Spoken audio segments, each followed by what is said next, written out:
Presidente Lenín Moreno denunció el hackeo de sus teléfonos móviles y los de su familia. Esto tras la divulgación de fotos privadas en redes sociales. Contraloría sancionó con destitución a la asambleísta Marcela Aguiñaga por el proyecto minero Loma Larga en Azuay, ejecutado cuando era ministra del Ambiente. Corte Constitucional suspende requisitos migratorios para ciudadanos venezolanos que deseen ingresar a Ecuador. Inician audiencias públicas de impugnación en contra de los 3 finalistas en el concurso para Fiscal General del Estado. En lo internacional, llegó a Venezuela la primera ayuda humanitaria por parte de China, que apoya al gobierno de Nicolás Maduro. Además, Papa Francisco anuncia una ley para que los sacerdotes acusados de abuso sexual a menores enfrenten multas y penas de cárcel.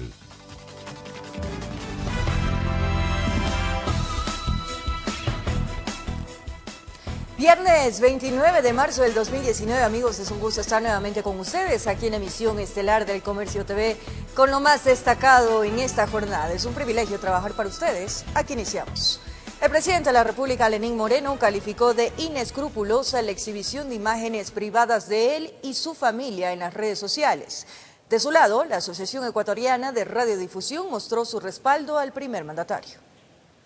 Durante su recorrido en la parroquia Laurel, provincia del Guayas, el presidente Lenín Moreno se refirió a la filtración de imágenes privadas de él y su familia en redes sociales. El primer mandatario señaló que incluso obtuvieron la información de los teléfonos personales de sus hijas. Estas personas de forma canallesca, vuelvo a recalcar, han ingresado en aquello. Hay que aprender a respetar. Este es un gobierno que, a diferencia del anterior, ha rescatado el respeto, la tolerancia y sobre todo la defensa de los derechos de las personas. Uno de esos es a la intimidad. Prefirió no dar nombres, pero afirmó conocer a quién sería el responsable. Sabemos perfectamente, está identificado con los que se llevaron miles de millones de dólares en la década pasada, pero no me van a amedrentar, no me van a atemorizar. Seguiré con nuestra lucha implacable contra la corrupción. Por otra parte, la Asociación Ecuatoriana de Radiodifusión expresó su rechazo a estos actos, que según indica Clever Chica, presidente nacional de la entidad, además de ser una intromisión a la privacidad de un ciudadano, se aleja de asuntos relevantes para la nación. Lo contrario, es detestable, repudiable, sí. Me parece y creo que existen las dependencias del Estado, de la función ejecutiva, y puedan investigar. Asimismo, varios ministros se han pronunciado respaldando al primer mandatario. Libertad sí, libertad siempre sí, pero no la libertad cavernaria, no la libertad de hacer lo que me da la gana, cuando me da la gana, donde me da la gana, no. Es la libertad de la responsabilidad. Informó Adriana Peralta. Asambleístas de la bancada correísta denuncian que sus ex coidearios de la bancada morenista habrían buscado comprar conciencias a cambio de favores políticos. Las denuncias se hicieron públicas durante esta semana. Los legisladores del oficialismo se defienden.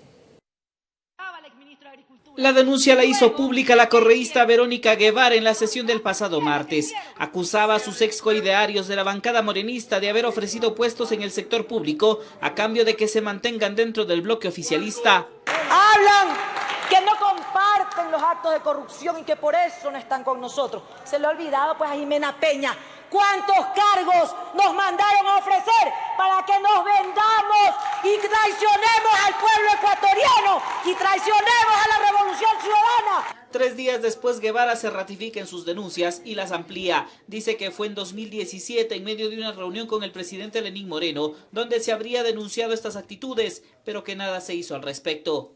Ellos saben perfectamente lo que sucedió y todos los asambleístas de la bancada morenista lo saben. Saben lo que hicieron fue exactamente el 3 de agosto del 2017.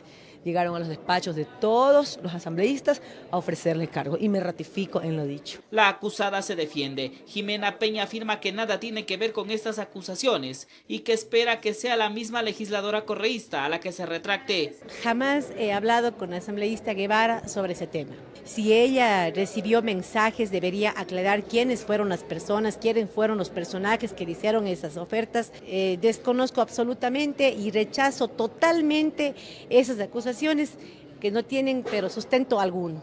Si esto no llega a ocurrir, Peña no descarta iniciar acciones legales. Si es que este tema se mantiene y la asambleísta insiste en difamarme, tendré que considerarlo. Pero las denuncias no quedan ahí. Fafo Gavilanes también es acusado de haber recibido puestos en el sector público a favor de sus familiares a cambio de mantenerse en el bloque afín al gobierno. Gavilanes lo desmiente. Primero, rechazar de manera categórica la forma de desprestigiarnos y nosotros estamos dispuestos a que pongan la denuncia en la fiscalía correspondiente y que se investigue.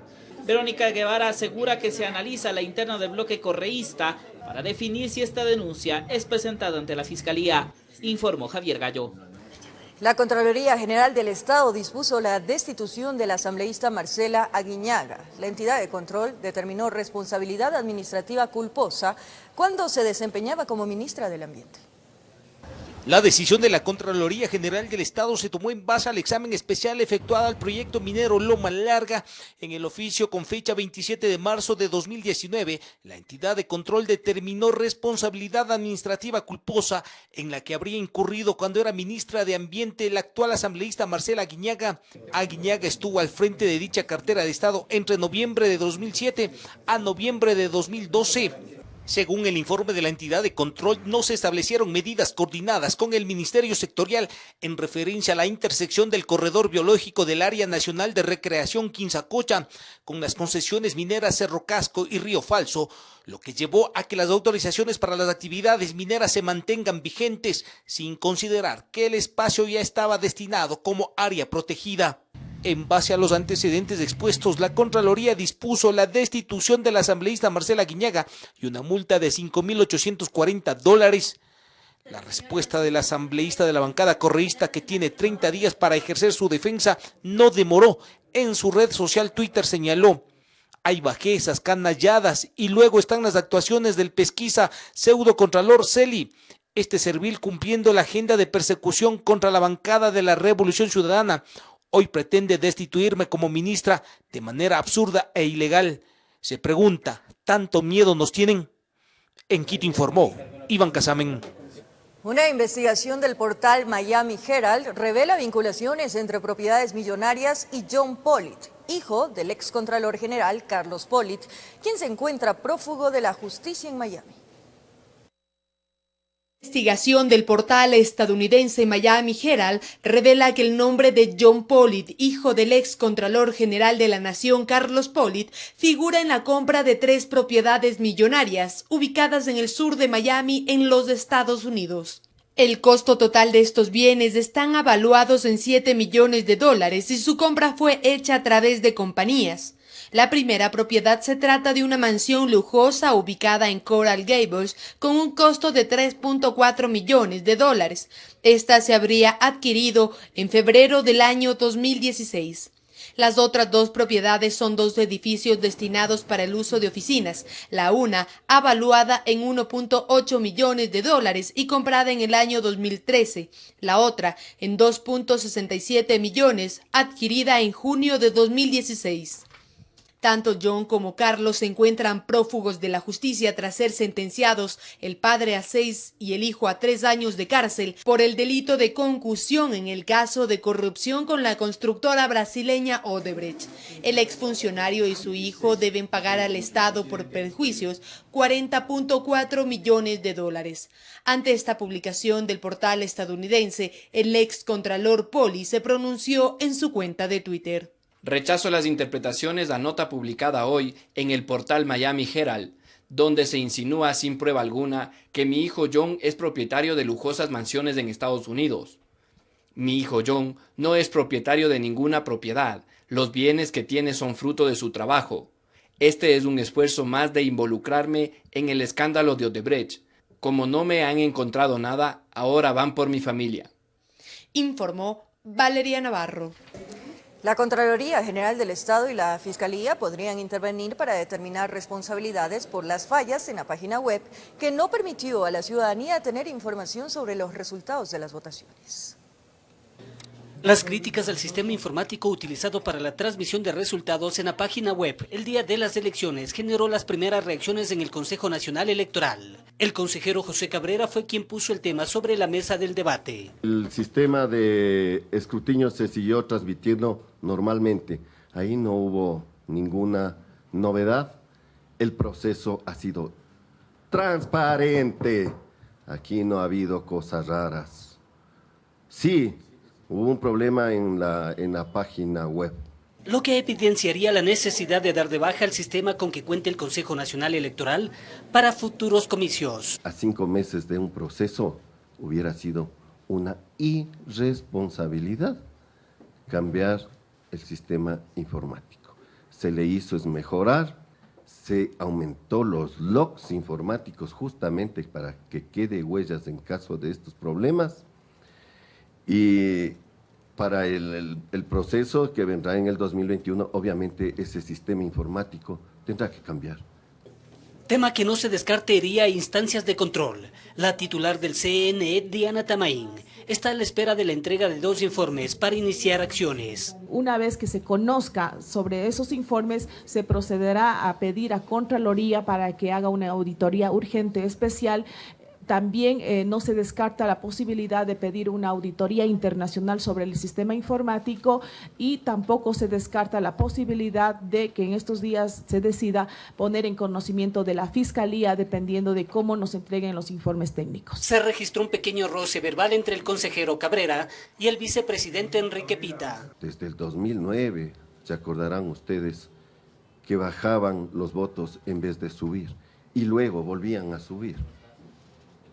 Se les premió a ese director del sistema, se les llevó a la presidencia de la República hasta el último día del señor Correa. Y qué bien, ahora está de asesor. La supuesta afirmación que yo hice estableciendo la responsabilidad de él sobre el tema relacionado con la falla respecto a la transmisión de resultados. No afirmé tal cosa. Y si tal cosa se malentendió, ingeniero Cabrera, le pido disculpas. Así, Atamaín puso fin a la rueda de prensa sin dar mayores detalles sobre qué empresa tendrá que responder por la caída de la página web, informó Héctor Romero. 3 de los mejores puntuados para ocupar el cargo a fiscal general del Ecuador fueron impugnados en el Consejo de Participación Ciudadana Transitorio. Los concursantes presentaron su defensa ante el organismo. En el Pleno del Consejo de Participación Ciudadana Transitorio se desarrollaron las audiencias de impugnación al proceso de selección del cargo de Fiscal General del Estado. Los mejores puntuados para ocupar el puesto son Diana Salazar, Mer Benavides y Javier Bosques. La impugnación contra Diana Salazar estuvo a cargo de José Regato Cordero, quien argumentó que la postulante no es idónea para ser fiscal. La comparecencia de la postulante es de lo más desastrosa, donde prima la inseguridad, la falta de conocimientos y coherencia en sus respuestas.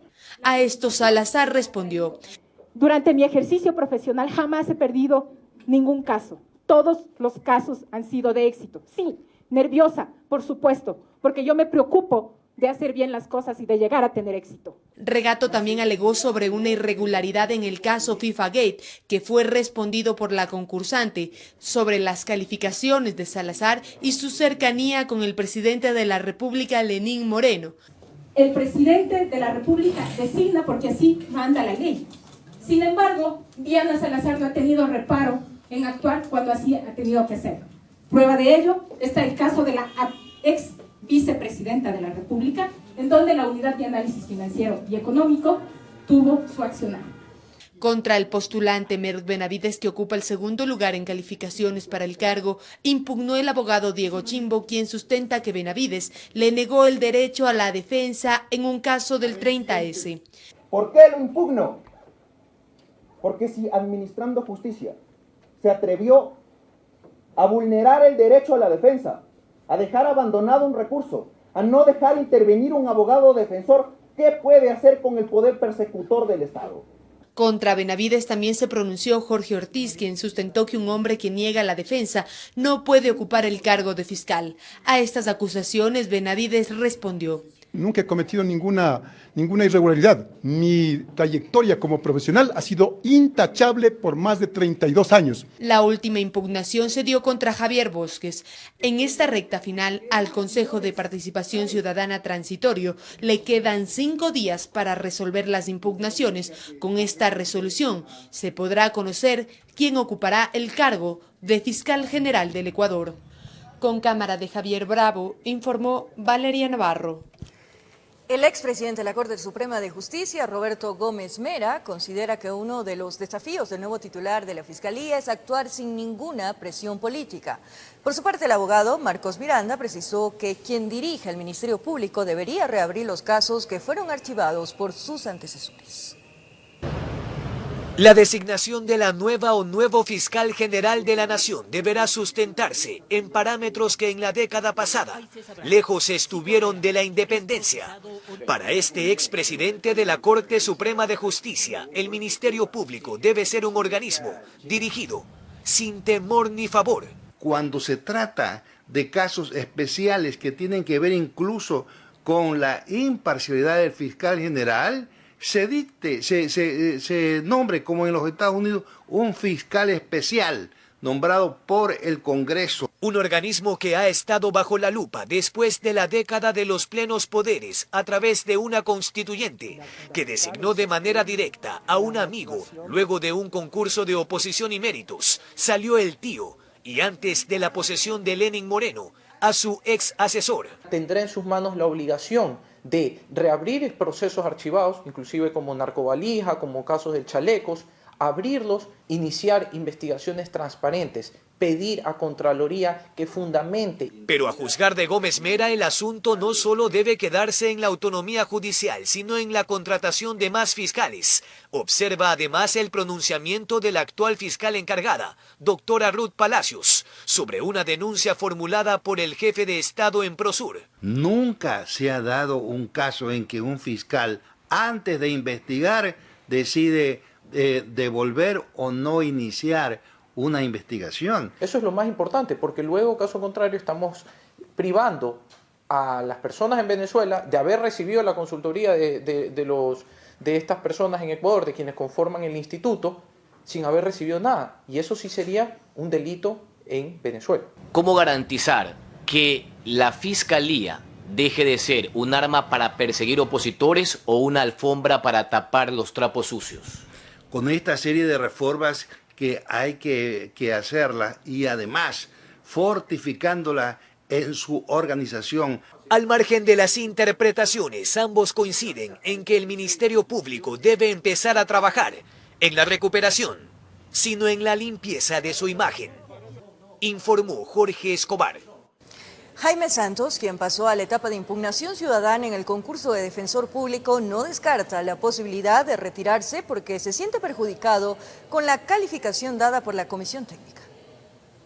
Este lunes inicia el plazo de 3 días para que la ciudadanía presente impugnaciones a los 5 postulantes a la Defensoría Pública. Si no se llegaran a presentar impugnaciones ciudadanas en cualquiera de los concursos, lo que sería es pasar a la siguiente fase, que ya es la designación. Estos son Ángel Torres con 79,86 puntos, Luis Ávila con 79,14, Jaime Santos con 78,87, María Castro con 78,14, y Gina Gómez con 77,31 puntos. En el caso de Santos se siente perjudicado con la calificación de la comisión, que aparentemente estaría beneficiando a algunos aspirantes. Le regalaron al señor 11 puntos.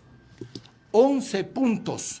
Porque jamás puede en el Ecuador equivaler un título de doctor en jurisprudencia a una maestría.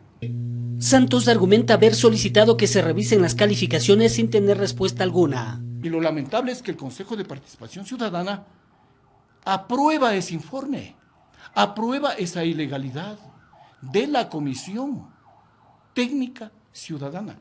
Entre sus planes está no continuar en el concurso. Yo he pensado en desistir, pero voy a dar la lucha, pero quiero que se evidencie esto al país, porque no es que se le perjudica a Jaime Santos, no estoy yo detrás de un puesto, estoy detrás ¿de qué? De que este país vuelva a la institucionalidad. Informó Héctor Romero. Momento de nuestra primera pausa, amigos televidentes, aquí en emisión estelar del Comercio TV, y al regresar les contamos, atención, la Corte Constitucional del Ecuador suspende temporalmente requisitos a venezolanos para ingresar al país. Además, en la vía Montecristi, Puerto Viejo, mueren 2 personas en un grave accidente de tránsito. Los detalles en breves minutos. Gracias por seguir en nuestra sintonía. La Corte Constitucional del Ecuador suspendió temporalmente los requisitos que se exigían a los venezolanos para que puedan ingresar al país. Ahora los migrantes ya no necesitan presentar ni pasaporte ni antecedentes penales apostillados. La Corte Constitucional del Ecuador suspendió temporalmente la solicitud de pasaporte y certificado de antecedentes penales apostillados a migrantes venezolanos. Esta resolución se da luego de que la Defensoría del Pueblo y otras entidades presentaran una demanda el 11 de marzo de 2019 por inconstitucionalidad de fondo de los acuerdos ministeriales. Organismos de derechos humanos señalaron que estos requisitos generaban un profundo impacto en la vida de migrantes venezolanos y que se atentaba contra los principios de igualdad y no discriminación. El documento fue remitido a las autoridades el 27 de marzo para su socialización. Ecuador es un país de paso y estadía para los migrantes venezolanos que huyen de la crisis social, económica y política que atraviesa su país. La emergencia migratoria se extenderá hasta el mes de abril.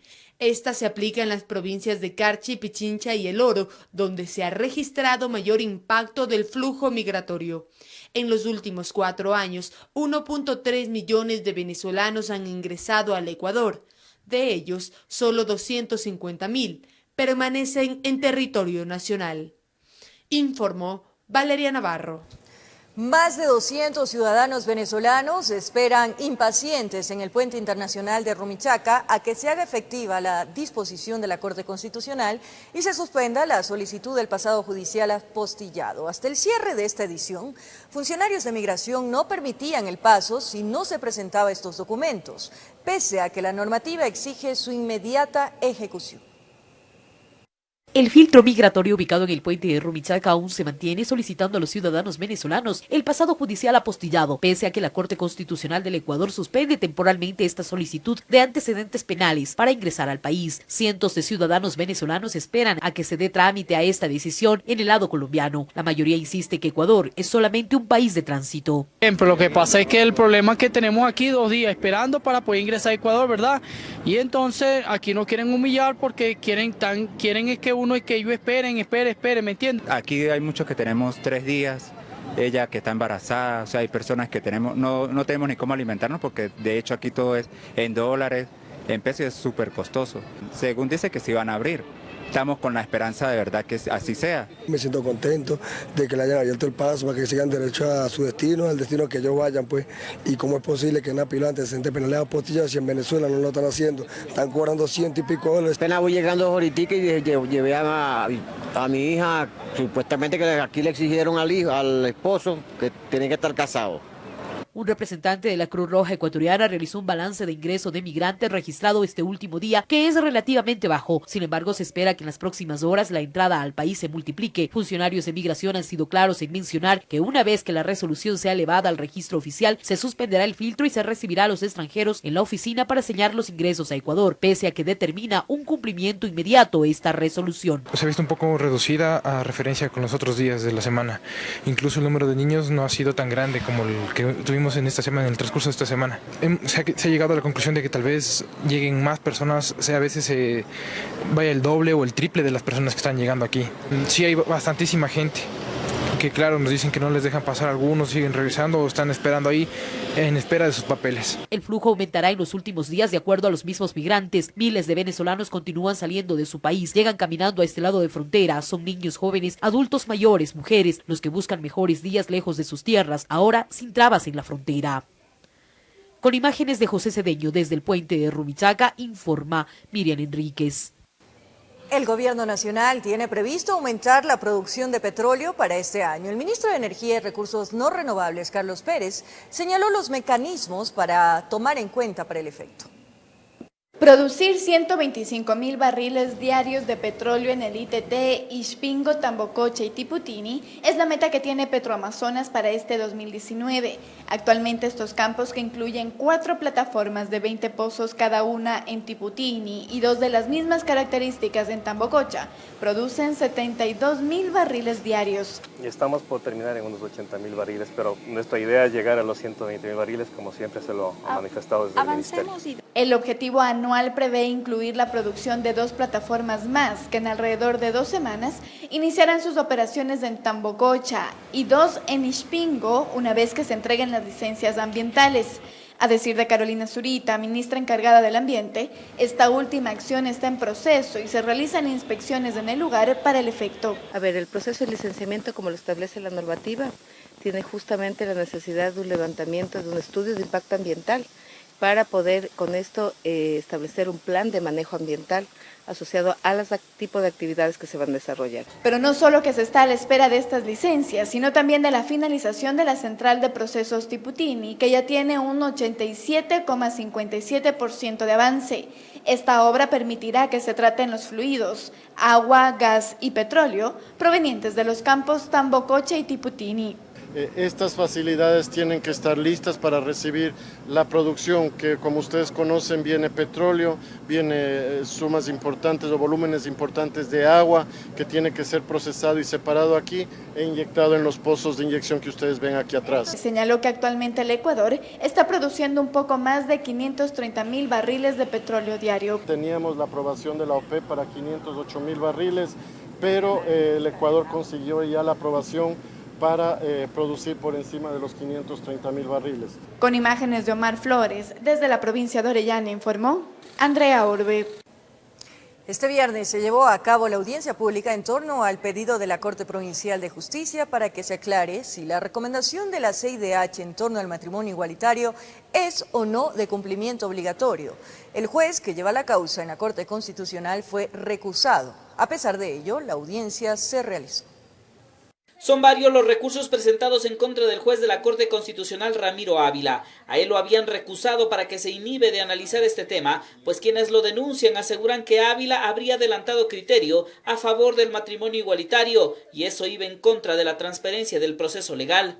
Su sola presencia, doctor Ávila, y con el más absoluto respeto, conlleva a que la integridad, la verticalidad de la que se habló de que esta nueva Corte Constitucional sería objetiva, que aquí no habría compadrazgos, que aquí no habría actuaciones subjetivas, menoscabe la actuación de la Corte Constitucional en pleno. Usted no puede estar sentado aquí como juez cuando usted ya fue parte de estos procesos. Ávila confirmó que esos procesos de recusación están en la Corte, pero precisó que aún no se han resuelto, por lo que nada impedía que siga adelante con el proceso. Hay demandas de recusación en mi contra, están siendo procesadas. Pero también existe la excusa, de acuerdo, doctor. estoy hablando, le ruego.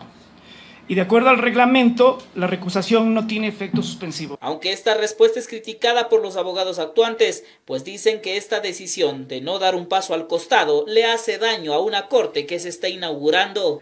Decencia obliga a que más allá de la impugnación, es decir, la recusación, usted deba retirarse del conocimiento del caso. Y no solo se pide que Ávila se haga a un lado del proceso, también hay pedidos para que la juez Daniela Salazar se inhiba. La delicadeza obliga a la jueza Salazar a pensarlo 2 veces para saber si debe o no continuar. Ya en la audiencia las posiciones eran claras. Las organizaciones sociales de defensa de los derechos de los LGBTI aseguraban que la Corte debe dar una respuesta a esta consulta y dar paso para que se aplique el matrimonio igualitario en el país. Las decisiones de la Corte Interamericana de Derechos Humanos son vinculantes no solamente para el país que litiga o el país destinatario de la consulta, sino para todos aquellos que somos suscriptores de la Convención Americana de Derechos Humanos. Cosa que rechazaban en la contraparte, pues se asegura que para cambiar un artículo de la Constitución e incluir el matrimonio igualitario era necesario realizar una reforma que termine en referéndum. Si lo que se pretende es la aplicación inmediata de la opinión consultiva, esa acción implica una reforma a la Constitución. Y es este organismo, esta Corte Constitucional, la única que podría pronunciarse sobre el procedimiento. Solo después de esto se podría dar paso al matrimonio entre personas del mismo sexo, aseguran, aunque con esta posición no concuerdan quienes afirman que solo la recomendación de organismos como la Corte Interamericana de Derechos Humanos son vinculantes y de obligatorio cumplimiento.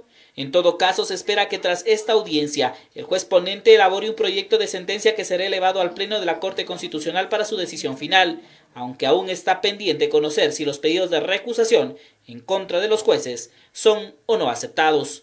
Informó Javier Gallo.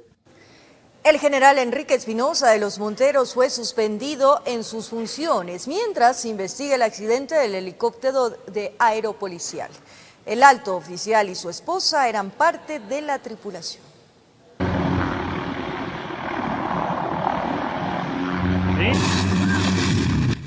El helicóptero se precipitó a tierra el pasado 5 de marzo en el Parque Bicentenario a pocos metros de la pista de aterrizaje. En la aeronave viajaban el general Enrique Espinosa de los Monteros, director de logística en ese entonces, su esposa, el piloto Rigoberto Recalde y el copiloto Cristian Guerrón. Días después, el alto oficial indicó que todos estaban notificados sobre el uso de la aeronave. Se han seguido todos los protocolos, se tenía conocimiento por parte del mando institucional. El jefe de operaciones también lo tenía conocimiento, eso debió haber indicado. Versión que fue desmentida por el comandante general de policía, quien expresó que desconocía quién autorizó el uso del helicóptero. No, realmente no. Por eso se han realizado las investigaciones correspondientes para determinar cuál fue la autorización para el uso del helicóptero.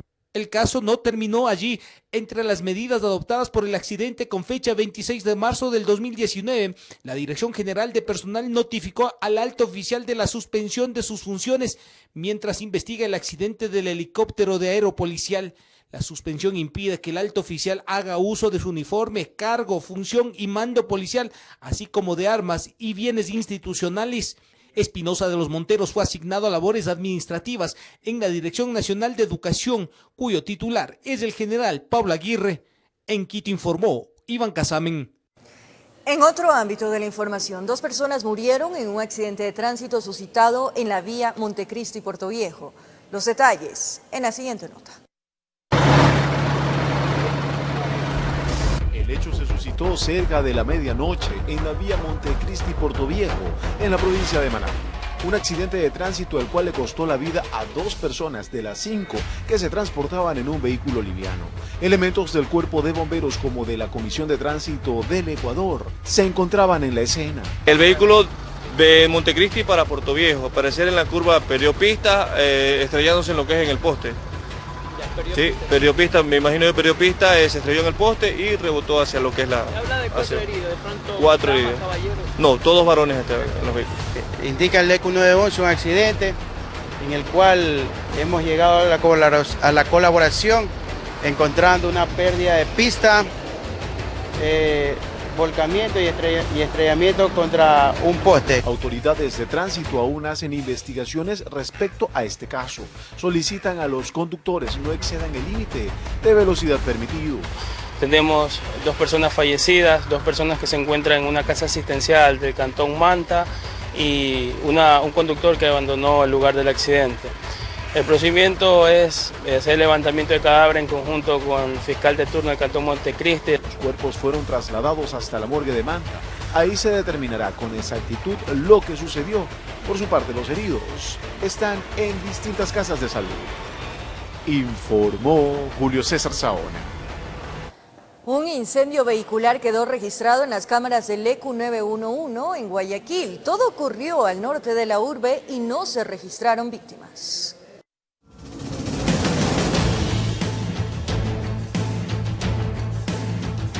Todo quedó grabado y registrado por las cámaras del ECU 911. La novedad, un vehículo que durante horas de la madrugada empezó a arder. El servicio de vigilancia del ECU 911 captó el segundo a segundo de lo que ocurrió. El automotor se encontraba estacionado en la avenida Sufragio Libre de la Ciudadela Atarazana en el norte de Guayaquil. Las causas del incendio vehicular aún son desconocidas.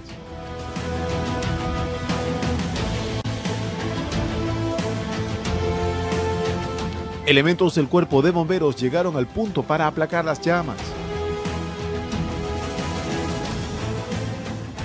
También agentes de la ATM se hicieron presentes.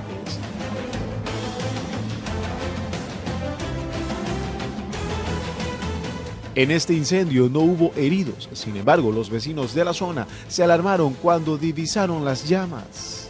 En horas de la madrugada, informó Julio César Saona. 4 antisociales con armas de fuego subieron a un bus de transporte urbano y procedieron a robar al conductor y a los pocos pasajeros que se encontraban en el lugar. Los videos de seguridad permitieron descubrir que una joven ayudó a los implicados. La novedad se reportó el pasado 20 de marzo en la isla Trinitaria. Eran las 12 horas con 52 minutos. El conductor detiene su marcha porque una joven hizo señas. Sin embargo, al llegar hasta el lugar donde permanecía de pie, la fémina se retiró y permitió el ingreso de 4 tipos armados. Una vez arriba, 2 de los implicados se quedaron con el chofer y los otros continuaron con los pocos pasajeros. Este señor prefirió lanzarse del bus al andar y evitar que le quiten sus pertenencias. Mientras el vehículo continuó en marcha, los delincuentes siguieron tratando de sustraer lo que represente algún valor para ellos.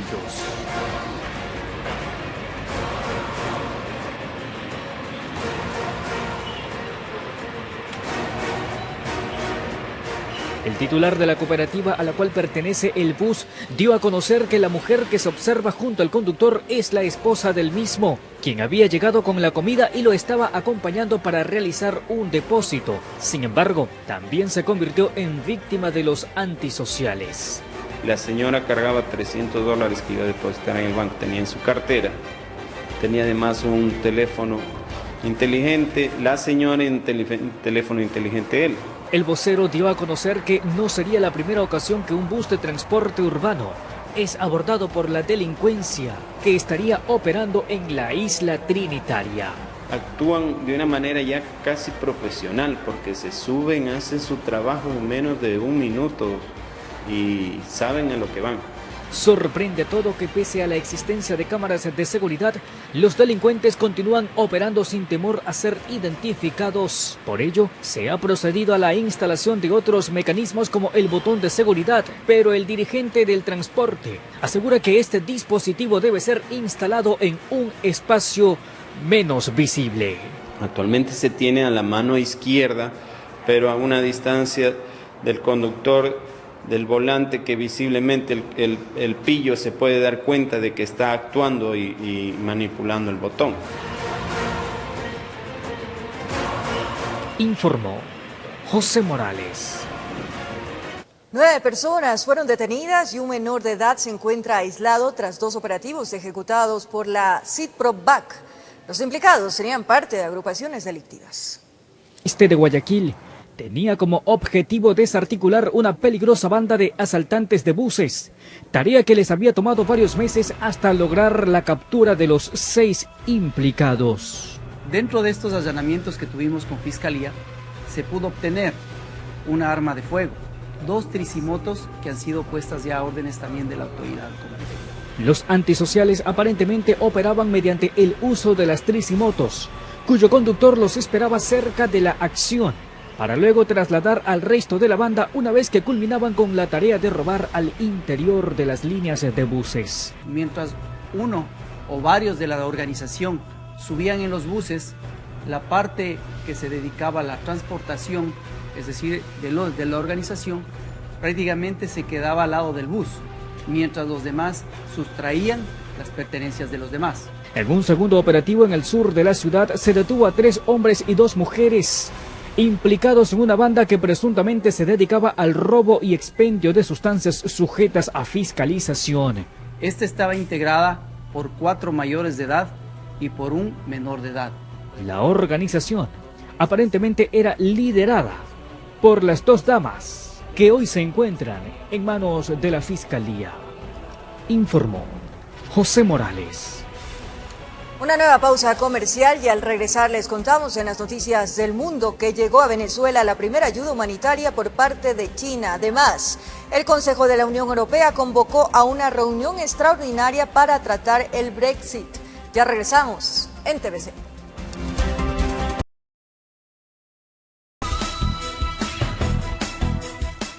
La prefectura de Pichincha dio paso al inicio llenado de la represa San Marcos ubicada en la laguna del mismo nombre. Este proyecto cumplirá con el abastecimiento de agua de riego en las zonas de Cayambe y Pedro Moncayo. La segunda fase de esta obra costó alrededor de $131 millones. Como un acto de perdón a la naturaleza, las comunidades cercanas a la laguna de San Marcos realizaron una ceremonia con diferentes tipos de ofrendas. El motivo, según dijeron, son la serie de actos violentos que se produjeron a la Pachamama con el fin de poner en marcha y culminar este proyecto. Hemos participado con mucha espiritualidad en esta ceremonia. Y obviamente tiene que ver con que estamos dando ya la apertura para que se empiece a llenar la represa San Marcos y se convierte ya en realidad el sueño del canal de riego Cayambe-Pedro Moncayo. Al momento la laguna cuenta con una reserva de 10 millones de metros cúbicos de agua y bajo los parámetros que exige el Ministerio del Ambiente se encontrarían en marcha la recuperación de flora y fauna. Se espera que en un lapso de 4 meses se cumpla con el llenado completo de esta represa. Se informó que los ríos que dirigen parte de su caudal hasta este lugar son 4. El caudal viene de los ríos San Pedro, Boquerón, Arturo y Azuela. Las comunidades que se beneficiarán de este proyecto por el cual han esperado varias décadas son las de Cayambe y Pedro Moncayo. Aseguran que esto contribuirá a consolidar la soberanía alimentaria de la zona. Podemos estar hablando de que podemos hacer proyectos de diferentes formas. Podemos trabajar a la intemperie, podemos trabajar con pequeños invernaderos, haciendo producción tanto de lo que son tubérculos como hortalizas y, por qué no decir, en la parte baja se puede trabajar el tema de lo que son frutales. La actual inversión para la ejecución del proyecto, según el prefecto de Pichincha, Gustavo Baroja, llegaría a los $131 millones. 131 millones en esta segunda etapa. En la primera etapa creo que fueron 70 millones que fueron trabajados por otra empresa y en administraciones, 2 administraciones o 3 administraciones anteriores.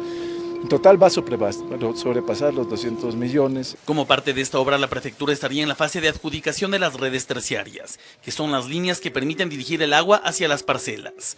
El prefecto Baroja confía que la próxima administración garantice las tecnologías de riego. Informó Javier Rosero.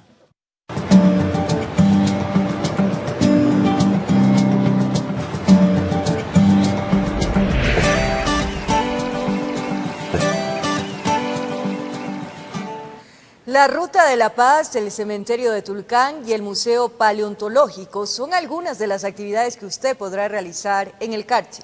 A continuación, les presentamos un recorrido en esta provincia del norte del país. Naturaleza, cultura e historia es lo que la provincia del Carchi, ubicada en la región interandina del Ecuador, ofrece a nacionales y extranjeros. En sus 6 cantones, los turistas podrán conocer más de nuestro país. Es el caso del Cantón Bolívar, donde se encuentra el Museo Paleontológico que alberga restos de mamíferos petrificados hace más de 50 millones de años y donde la prehistoria cobra vida. Aquí tenemos una colección que nos permite a los turistas nacionales y extranjeros visitar, conocer la prehistoria del Ecuador y preservar de igual manera los sitios naturales. En todo el territorio se logran encontrar miles de fósiles. Uno de los atractivos turísticos más importantes de la provincia del Carchi está en el Cantón Montúfar. Se trata de la Gruta de la Paz, un santuario de origen natural formado por estalagmitas y estalactitas donde se venera a la imagen de la Virgen María tallada en una piedra del río.